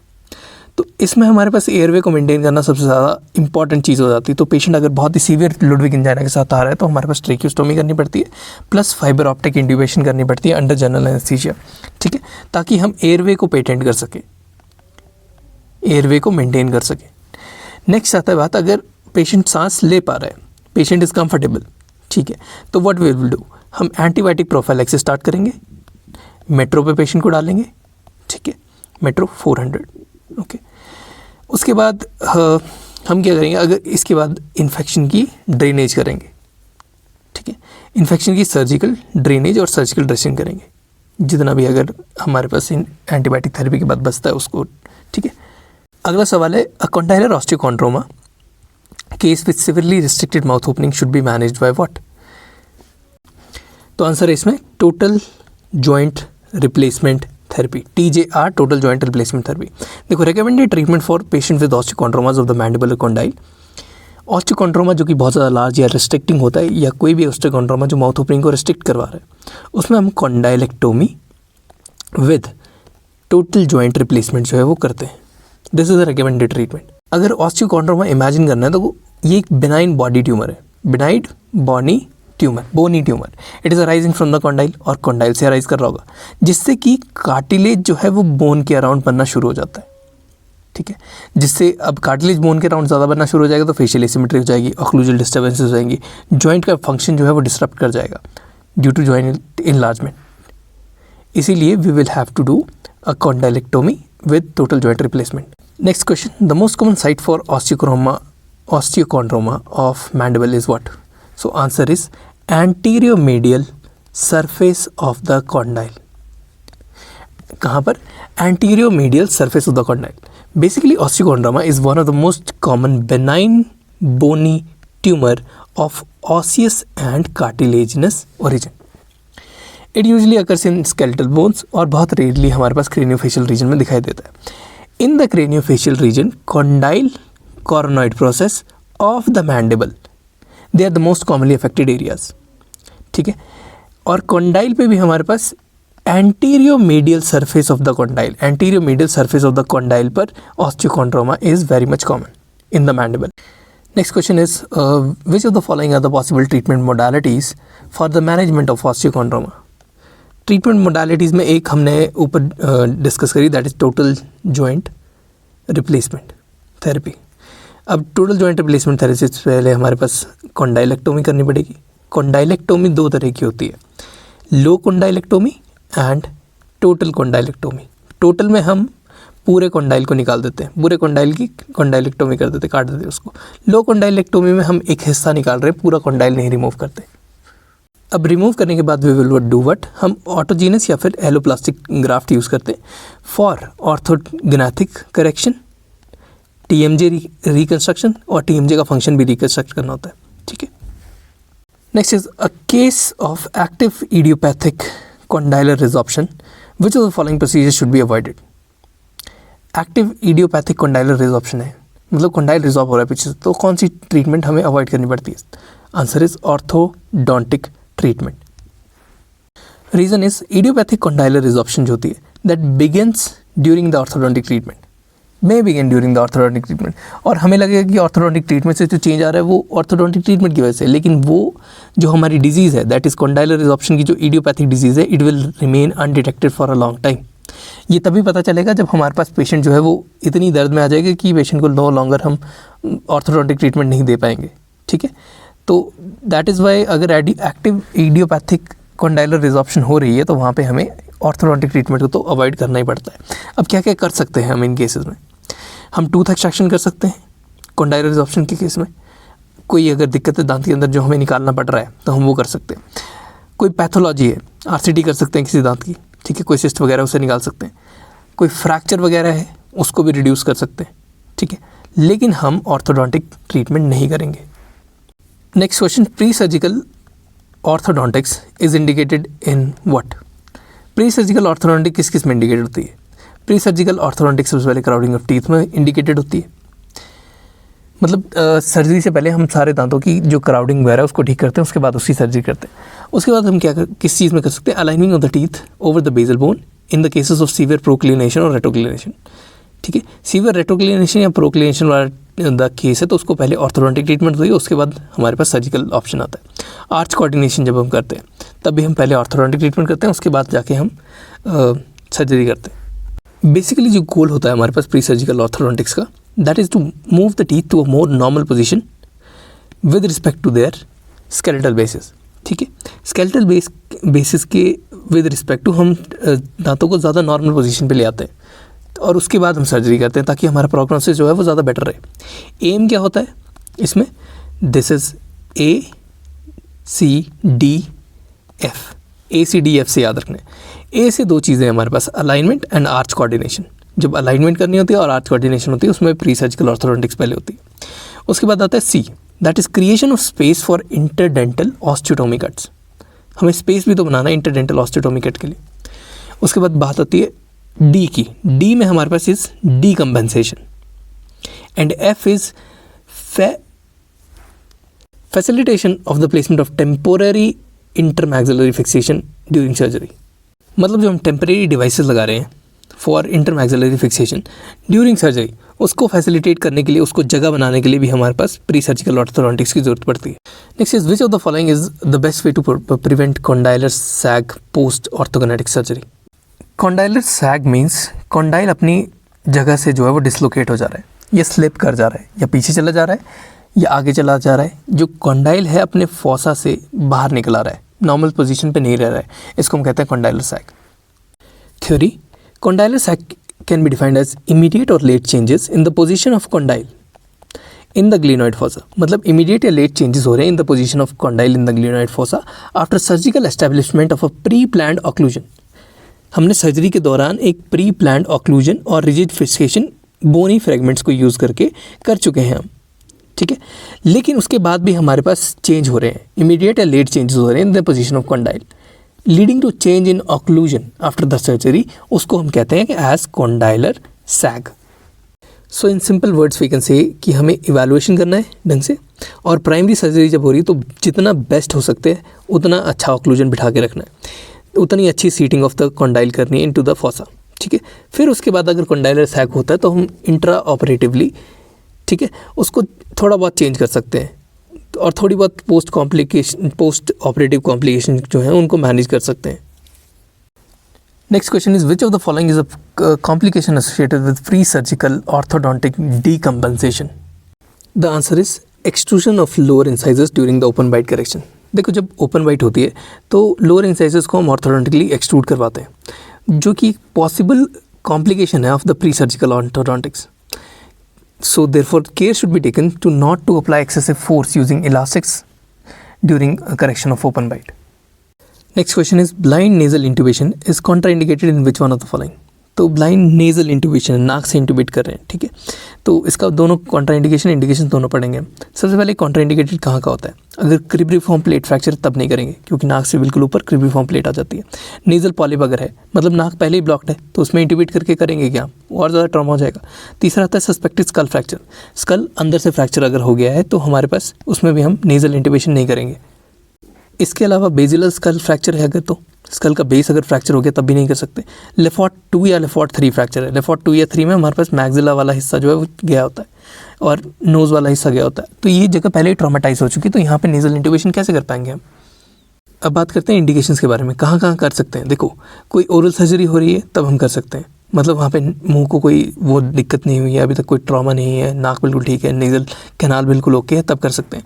इमरजेंसी इंट्यूबेशन हमें करनी है, पेशेंट सांस नहीं ले पा रहा, एयरवे ब्लॉक हो चुकी है, मुंह से नहीं ले पाएगा क्योंकि मुंह टूटा हुआ है, तो नाक से हम इंट्यूबेट कर देते हैं। उसके बाद आते हैं कि मुंह से अगर प्रोलॉन्ग इंट्यूबेशन है तो उसके बाद भी हम नाक से नेज़ल इंट्यूबेशन कर देते हैं।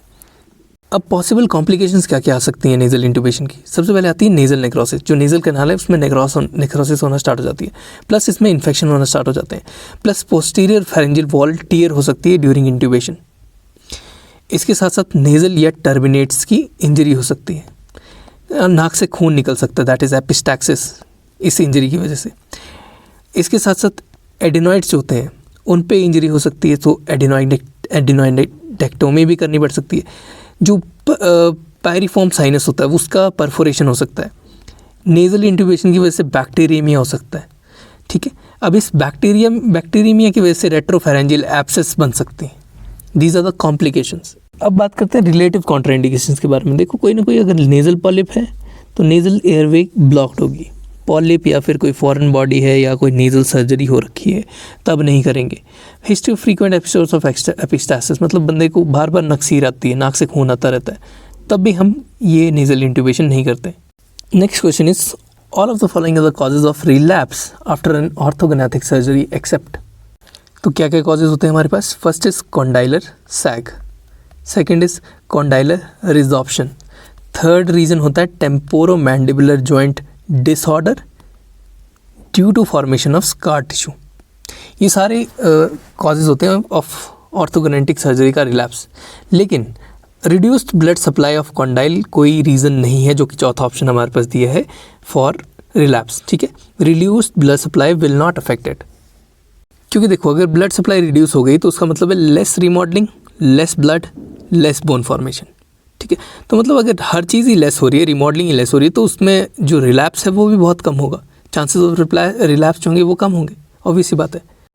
द थ्योरी कॉमन कॉम्प्लिकेशंस में occur in orthognathic surgery including vascular diseases, temporomandibular joint disorders, nerve damage, infection, bone necrosis, ठीक है। बोन नेक्रोसिस हो सकती है, पेरियोडोंटल डिजीज़ हो सकती है, विजन इम्पेयरमेंट हो सकता है आफ्टर ऑर्थोग्नेथिक सर्जरी, हियरिंग प्रॉब्लम हो सकता है, हेयर लॉस हो सकता है, न्यूरोसाइकेट्रिक प्रॉब्लम्स हो सकती है, ठीक है। These are normal problems. इसके बाद जो risk of condylar sag, condylar resorption, temporomandibular joint disorders, they are very high, ठीक है। और वो चीज़ें जो हैं वो हमारे पास रिलैप्स ले आती हैं। अगला सवाल है, which of the following is not a surgical airway method. पहले डिस्कस कर लेते हैं कौन कौन से होते हैं। क्रिकोथायरॉयडक्टोमी हमारे पास सर्जिकल एयरवे मेथड है। ट्रेकियोस्टोमी हमारे पास सर्जिकल एयरवे मेथड है। Percutaneous tracheostomy is a surgical airway method. लेकिन जो चौथा हमारे पास ऑप्शन दिया हुआ है that is blind nasal intubation, वो सर्जिकल मेथड नहीं है, क्योंकि हम विदाउट डायरेक्ट विजुअलाइजेशन, हम कोई कट नहीं लगा रहे, कुछ नहीं लगा रहे, हम डायरेक्ट नाक से सीधी एक ट्यूब डाल रहे हैं जो डायरेक्ट लंग्स तक जा रही है, ठीक है, उसको बोल रहे हैं ब्लाइंड नेजल इंट्यूबेशन। बल्कि बाकी तीनों जो है क्रिकोथायरॉयडक्टोमी, ट्रेकियोस्टोमी, परक्यूटेनियस ट्रेकियोस्टोमी, इन तीनों में हम सर्जिकल कट लगा रहे हैं, ठीक है। Next, in mandibular setback technique the possible complication is displacement of condyle. अब ये डिस्प्लेसमेंट किस साइड को होती है ये पूछ रहा है क्वेश्चन ये। So answer is antero inferiorly. Displacement setback procedures में एंटीरियो इन्फीरियरली होती है। वाई में थ्योरी पढ़ते हैं। The repositioning of the bone segments during orthognathic surgeries often result in mandibular condyle positioning changes and can also affect the jaw muscles, ठीक है। Jaw muscles के साथ साथ soft tissue plus temporomandibular joint जो है वो अफेक्ट होता है मैंडिबुलर सेटबैक प्रोसीजर में। Condylar displacements are considered as one of the most important factors for bone remodelling and further skeletal relapse, ठीक है।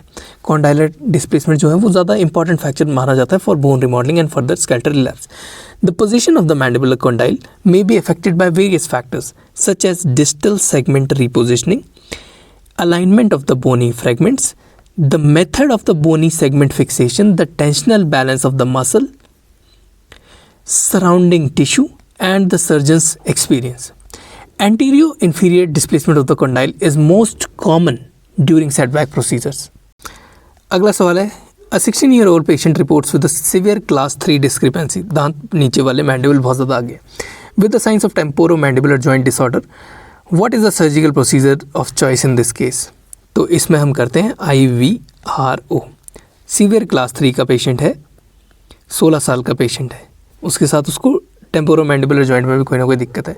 So we will do IVRO। IVRO is intraoral vertical ramus ऑस्टियोटोमी।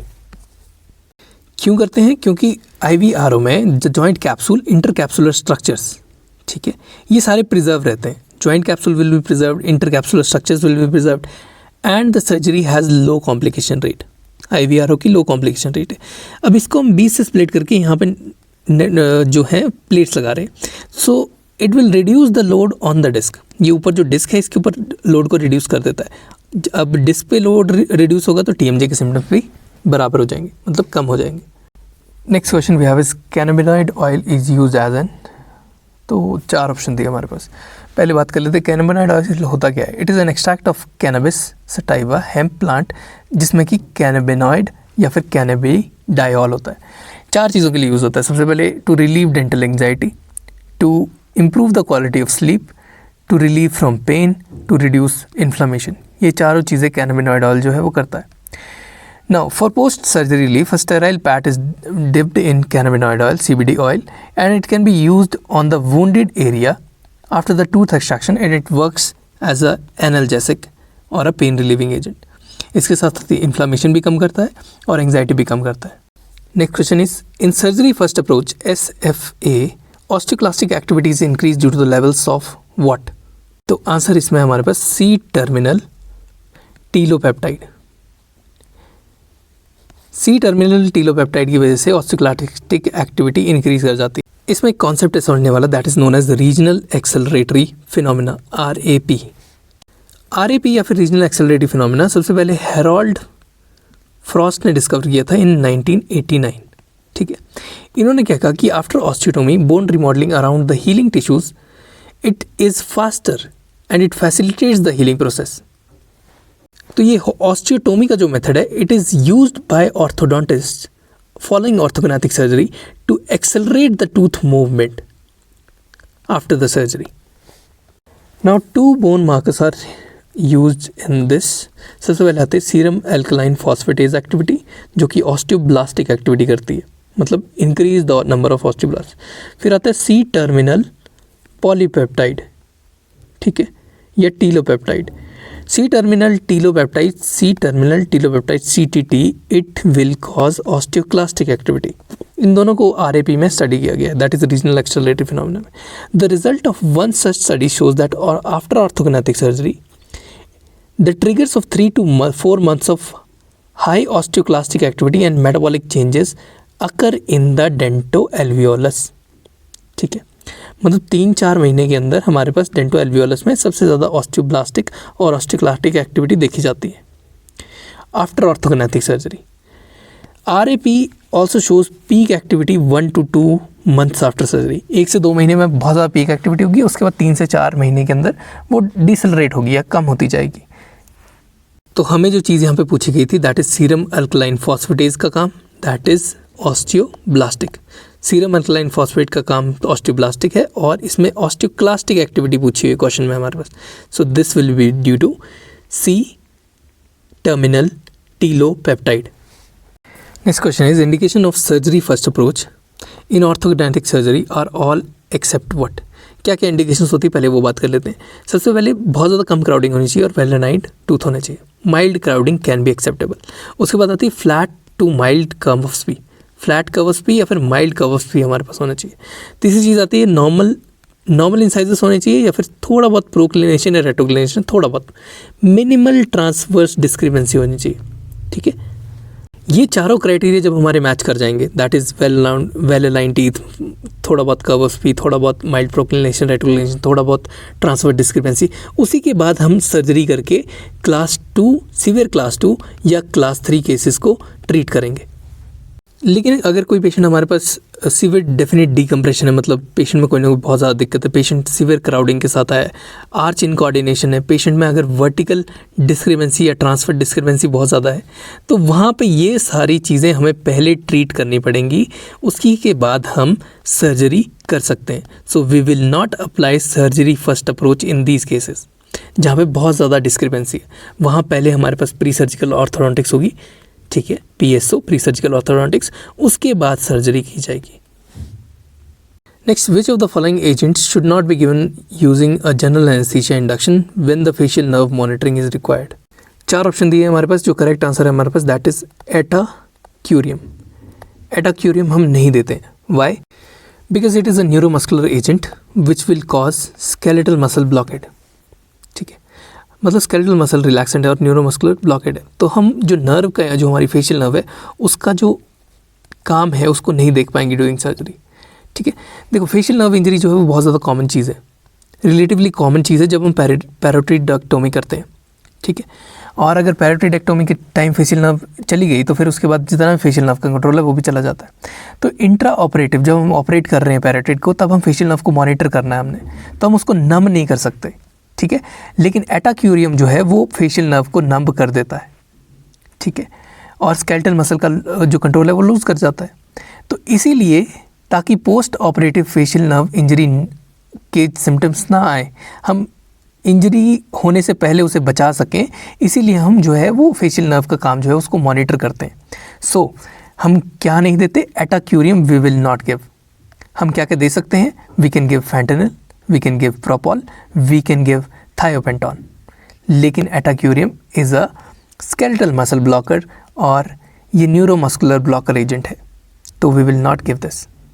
अगला सवाल, a known case of haemophilia B requires a major surgical procedure, at what rate should the factor displacement be done. तो इसमें answer हमेशा याद रखना है, it is 80 to 100 units per kg of body weight every 12 to 24 hours of day. ये बात हो रही है मेजर सर्जरीज के बारे में। ठीक है, मेजर सर्जरी जैसे कि इंट्राक्रेनियल, इंट्रा अब्डोमिनल, इंट्राथोरेसिक या जॉइंट रिप्लेसमेंट सर्जरी अगर हम कर रहे हैं तो उसमें हमारे पास सर्कुलेटिंग लेवल ऑफ फैक्टर 9 हमारे पास बॉडी के अंदर, that should be 80 to 100 units per kg। ठीक है, डोजिंग इंटरवल हम 12 से 24 घंटे तक रखते हैं, कई केसेस में इसको 8 से 24 घंटे भी माना जाता है। ठीक है, and duration of therapy is 7 to 10 days, 7 से 10 दिन के लिए थेरेपी देते हैं। कितने दिन के लिए? 7 से 10 दिन के लिए थेरेपी देंगे, until bleeding stops and full healing of the tissue जिसकी हमने सर्जरी की है दैट इज़ अचीव्ड। ठीक है, लेकिन अगर हमारे पास माइनर सर्जरी है, मान लो माइनर सर्जरी हमने एक्सट्रैक्शन करनी है, वहाँ पे फैक्टर 9 कम है, तो we will give 30 to 60 units per kg of body weight every 24 hours. कब तक? एटलीस्ट 1 डे, ठीक है, एक दिन तक तो देंगे ही देंगे, या फिर हम कह सकते हैं until healing is achieved. Until initial healing is achieved तब तक हम 30 to 60 यूनिट्स देते हैं। लेकिन ये माइनर सर्जरी है, माइनर याद रखना है, माइनर सर्जरी में सिर्फ टूथ एक्सट्रैक्शन कंसिडर कर रहे हैं। Next, which one of the following fluid should be used in conjunction with transfusing PRBCs? Basically, PRBCs are made by removing 200 to 250 ml of plasma from the whole blood. 200 से 250 ml of plasma हम whole blood से निकालेंगे, जिससे हम packed red blood cell बना देंगे। Packed red blood cell मतलब बहुत ज़्यादा डेंसिटी होगी रेड ब्लड सेल की। बहुत ज़्यादा हॉस्पिटल्स में यही चीज़ यूज़ होती है, दैट इज़ 0.9% NaCl फ्लश। इसके 2 रीजन्स हैं। सबसे पहले पेशेंट जो है वो लेफ्ट ओवर ब्लड, अगर 40 ml भी ब्लड बचा हुआ है तो वो हम इसके साथ सलाइन के साथ मिक्स करके पूरी IV लाइन में दे सकते हैं। और IV लाइन में सलाइन जो है वो उसको खुद ही क्लीन अप करता चलता है, लाइन को खुद ही क्लीन अप करता चलता है। और तीसरी बात यह कि AABB that is American association of blood banks, इसने ये चीज़ अप्रूव की है कि हमारे पास जो नॉर्मल सलाइन है it is the safest to mix blood components, और ये सबसे ज़्यादा कंपैटिबल होता है with all the blood components. So we can say the final answer as normal saline it can be used as a transfusing fluid during transfusing of packed red blood cells. अगला सवाल है, when isoflurane is used as a general anaesthetic agent what is the maximum dose of adrenaline that can be given? So answer is 6.7 micrograms per kg of adrenaline is given with isoflurane। और ये हमारे पास maximum dose होती है। क्यों? क्योंकि इसके ऊपर अगर मैं एड्रेनालिन देते हैं so that will lead to cardiovascular complications in the patient. Now some theory about isoflurane. Isoflurane is sold among the brand name that is Forane. It is a general anesthetic और इसको anaesthesia को start करने के लिए दिया जाता है, ठीक है। अब आइसोफ्लुरेन को या फिर किसी भी जनरल एनेस्थेटिक को हम एड्रेनालिन के साथ क्यों देते हैं? क्योंकि सबसे पहले ये चीज़ क्या करता है, रिड्यूस करता है ब्लीडिंग को। Adrenaline will reduce the bleeding. उसके बाद प्रोलॉन्ग करेगा एनेस्थीसिया को बिकॉज वेजोकंस्ट्रिक्शन एक्शन होता है। और एड्रेनालिन जो है वो जो इंट्रा ऑपरेटिव ऑपरेशन के दौरान जो हाइपोटेंशन होती है उसको भी मेंटेन करने की कोशिश करता है और हार्ट रेट और ब्लड प्रेशर को मेंटेन करके रखता है। क्योंकि हमारे पास कोई ना कोई वॉल्यूम का लॉस तो हो ही रहा होता है ड्यूरिंग ऑपरेशन, तो adrenaline will it will try to maintain the blood pressure and heart rate. Next, a patient reports with TMJ ankylosis, neck rigidity, and test reveals that she is positive for HLA-B27. What is the possible diagnosis? तो answer इसमें दिया हुआ है, that is ankylosing spondylitis, ठीक है। Ankylosing spondylitis, which is the most commonly or frequently occurring form of spondyloarthritis या फिर spondyloarthritis is a chronic immune system mediated inflammatory disease. Ankylosing spondylitis chronic immune system mediated inflammatory disease है that is characterized by inflammation that predominantly affects the axial skeleton, ठीक है। इसमें ज़्यादातर हमारे पास predominantly axial skeleton जो है वो affect होता है ankylosing spondylitis में। Now, temporomandibular joint involvement by ankylosing spondylitis varies. इसका जो रेट है वो वेरी करता है, दैट इज़ 4 to 35%। 4 से 35% केसेस में ये टेम्पोरोमैंडिबुलर जॉइंट को भी अफेक्ट कर देती है। A strong genetic predisposition was confirmed by the discovery of remarkably high association between the ankylosing spondylitis and human leukocyte antigen HLA-B27 और एनकाइलोसिंग स्पॉन्डिलाइटिस में एक बहुत ज़्यादा स्ट्रॉन्ग जेनेटिक प्रीडिस्पोजिशन जो है वो देखी गई है, ठीक है। और ये 1973 में देखी गई थी। सो अगर HLA-B27 हमारे पास दिया है तो answer will be ankylosing spondylitis in cases of joint disorders in the axial skeleton. Next is the general anaesthesia और conscious sedation is indicated in all of the following conditions except. देखो, general anaesthesia कौन कौन सी condition में indicated है और कौन सी में नहीं है, वही हम बात करेंगे यहाँ पे। पहले इंडिकेशंस कहाँ का है? लो एंग्जाइटी है पेशेंट की, डेंटल फोबिया है, नीडल फोबिया है, अनकोऑपरेटिव बिहेवियर है, वॉमिटिंग रिफ्लेक्स बहुत ज़्यादा है पेशेंट का, स्पेशल पेशेंट जो है कम्युनिकेट नहीं कर पा रहा है आपसे, ठीक है, मतलब बच्चा स्पेशल चाइल्ड है, या फिर less than equal to 4 years of agent old patient है, मतलब बच्चा छोटा है, नहीं कोऑपरेट करेगा, तो हम दे सकते हैं जनरल एनेस्थीसिया। अब कॉन्शियस सेडेशन में हमारे पास कॉन्ट्रा इंडिकेशन क्या क्या आती है? कॉन्ट्रा इंडिकेशन है इनकैपेसिटी ऑफ कम्युनिकेशन, बच्चा बात ही नहीं कर पा रहा है तब हम नहीं देंगे उसको, कोई कंसेंट भी चाहिए, माउथ ब्रीदिंग होनी चाहिए। अगर माउथ ब्रीदिंग है तो दैट इज़ कॉन्ट्राइंडिकेटेड। अगर मुंह से हम सांस ले रहा है बच्चा, नेज़ल सेप्टम में कोई दिक्कत है और ऊपर से हमने एनेस्थीसिया भी मुंह से दिया है, जो कि जनरल एनेस्थीसिया में डाल रहे हैं, तो हिपॉक्सिया का खतरा रहता है। ठीक है, क्रॉनिक ऑब्स्ट्रक्टिव पल्मोनरी डिजीज़, वो भी हिपॉक्सिया के खतरे में आ जाएगा। Respiratory system collapse, neuromuscular disorder है, उसमें भी हमारे पास हम सेडेट नहीं करेंगे, it could trigger the neuromuscular response. ठीक है, एपिलेप्सी हो सकता है, पेशेंट कुछ भी मतलब चेंज हो सकता है। पेशेंट अंडर कीमोथेरेपी को भी हम कॉन्शियस सेडेशन नहीं करते। साइकेट्री का पेशेंट या बिहेवियर डिसऑर्डर है, तब भी हम कॉन्शियस सेडेशन नहीं करते हैं। रेस्पिरेटरी एयरवे अगर ऑब्स्ट्रक्ट हो जा रही है तब भी कॉन्शियस सेडेशन नहीं करेंगे। देखो, कॉन्शियस सेडेशन का बेसिक अगर मतलब समझाऊँ मैं, तो ये एक ऐसी स्टेट होती है जहाँ पे पेशेंट रिलैक्स हो जाता है, ड्राउजी हो जाता है, लेकिन फिर भी पेशेंट अवेयर होता है अपने सराउंडिंग्स का। ठीक है, fully aware of his surroundings, तब हम कहते हैं कि that is known as conscious sedation. अगला सवाल बिल्कुल स्ट्रेट अवे स्टेटमेंट टाइप है। 2/3 tumour is the name popularly given to what? So answer is AOT, that is adenomatoid odontogenic tumour. A word about the theory. AOT is referred to as 2/3 tumor because it occurs in 2/3 of maxilla, 2/3 in young women, that is preteen and teenage years, 2/3 associated with unerupted tooth, and 2/3 with associated with teeth, that is canine. ठीक है, 4 चीज़ें, maxilla, young women, unerupted tooth and 2/3 with the canine, इसीलिए इसको कहते हैं 2/3 tumor. Next question is also statement based. Ameloblastoma, the best treatment is what? So answer is the resection of the lesion with 1 to 1.5 centimeter bony margin resected along with the lesion. Basically अगर ये हमारे पास legion है तो इससे 1-1.5 centimetre छोड़ के जो normal tissue है उसके साथ हम इसको रिसेक्ट कर देते हैं, क्योंकि चांसेस ऑफ रिकरेंस जो है बहुत ज़्यादा होते हैं।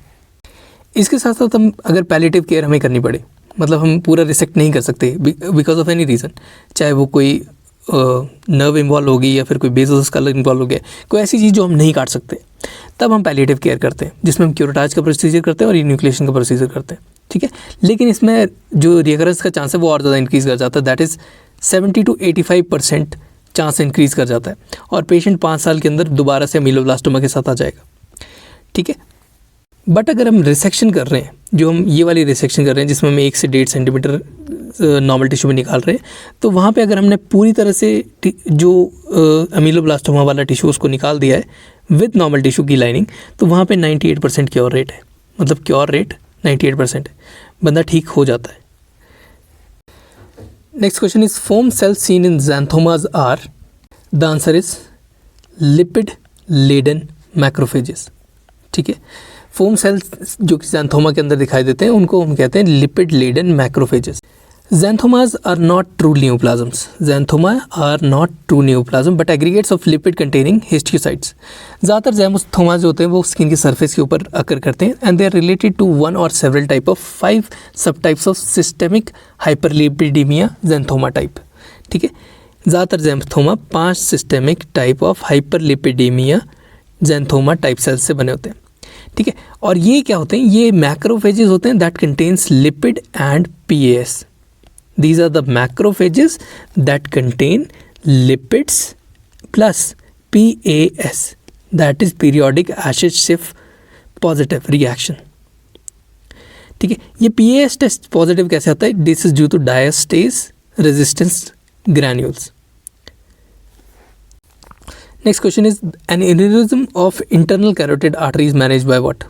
तो इंटरनल कैरोटिड आर्टरी में अगर कोई हमारे पास एन्यूरिज्म हो गया तो एम्बोलाइजेशन करते हैं विद स्टेंट और fibrin glue. Embolization is basically a procedure to block और reduce blood flow from a blood vessel. ठीक है, क्यों करते हैं? टू स्टॉप ब्लीडिंग या फिर to stop the blood supply to a tumour. 2 reasons की वजह से एम्बोलाइजेशन करते हैं। अब एम्बोलाइजेशन हम 2 से कर रहे थे यहाँ पे। एक स्टेंट है, स्टेंट से करेंगे, स्टेंट मेन वेसल में डाल देंगे, उसकी स्मॉल वेसल जो है ब्लॉक हो जाएंगे। फाइब्रिन ग्लू एक स्पेशल क्लॉटिंग ग्लू होती है that is injected into a vessel to seal it off, जहाँ पे वो फटी हुई है। ठीक है, ताकि हमारे पास इस वेसल से आगे जो भी हमारे पास ब्लड आ रहा है उस एरिया को ब्लड का वो स्टॉप हो जाए। एंड एन्यूरिज्म मीन्स कि हमारी जो वेसल वॉल है वो बैलूनिंग हो गई, उसकी हाई प्रेशर की वजह से बैलूनिंग हो गई, तो बेसिकली हम इसमें जो एम्बुलाइजेशन कर रहे हैं विद स्टेंट और फाइब्रिन ग्लू, तो उससे हम इस वेसल वॉल के ऊपर जो है उसको प्रेशर को घटा रहे हैं ताकि ये जो एन्यूरिज्म हुआ है ये जल्दी से जल्दी हील अप हो सके, क्योंकि अगर ये रप्चर हो गया तो ये बॉडी के अंदर इंटरनल ब्लीडिंग करवाना शुरू कर देगा। अगला सवाल है confirmatory diagnosis of pleomorphic adenoma can be done by. तो कन्फर्मेटरी या फिर गोल्डन स्टैंडर्ड हमारे पास हमेशा हिस्टोपैथ होती है। Next, Bence Jones proteins are seen in, किस में दिखाई देती है Bence Jones proteins? So answer is multiple myeloma. Bence Jones protein हमारे पास मल्टीपल माइलोमा के अंदर दिखाई देती है। देखो, बेंस जोन्स प्रोटीन्स होती हैं वो एबनॉर्मल लाइट चेन इम्यूनोग्लोबिन्स होते हैं जो कि यूरिन के अंदर पास कर जाते हैं, ठीक है। They commonly associated with multiple myeloma and indicate excessive production of single type of plasma cell antibody. ये शो करते हैं कि single type of plasma cell antibody बहुत ज़्यादा बॉडी के अंदर प्रोड्यूस हो रही है, जो कि मल्टीपल माइलोमा के अंदर होता ही है।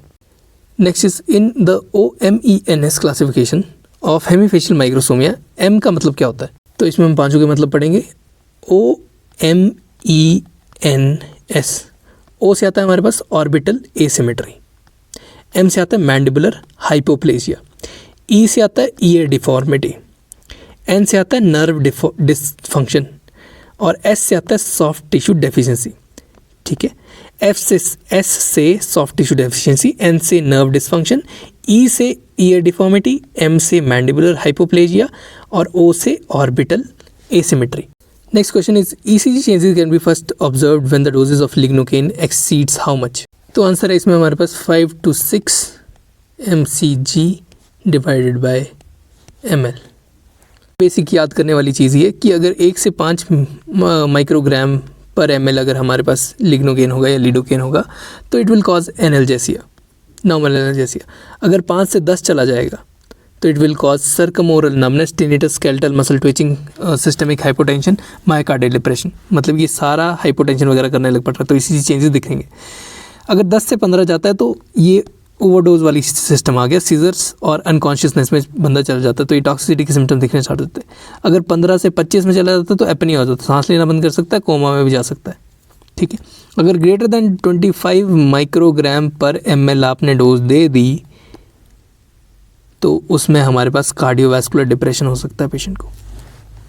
So the answer should be कि अगर 5 से ऊपर हमारे पास डोज आ रही है, 5 माइक्रोग्राम पर ml से ऊपर अगर मैंने कंसंट्रेशन दे दी है प्लाज्मा लिग्नोकेन लेवल की, तो हमारे पास जो ECG चेंजेस है वो आना शुरू हो जाएंगे। Next question is the rhinocerebral mucormycosis is best diagnosed by what? So answer is a septate hyphae under microscope.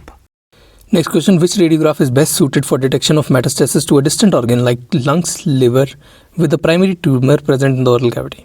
मतलब प्राइमरी ट्यूमर ओरल कैविटी में और बॉडी में मेटास्टाइज हो गया, तो कौन सा हमारे पास बेस्ट डायग्नोसिंग मेथड रहेगा? So this is answer, that is PET CT scan.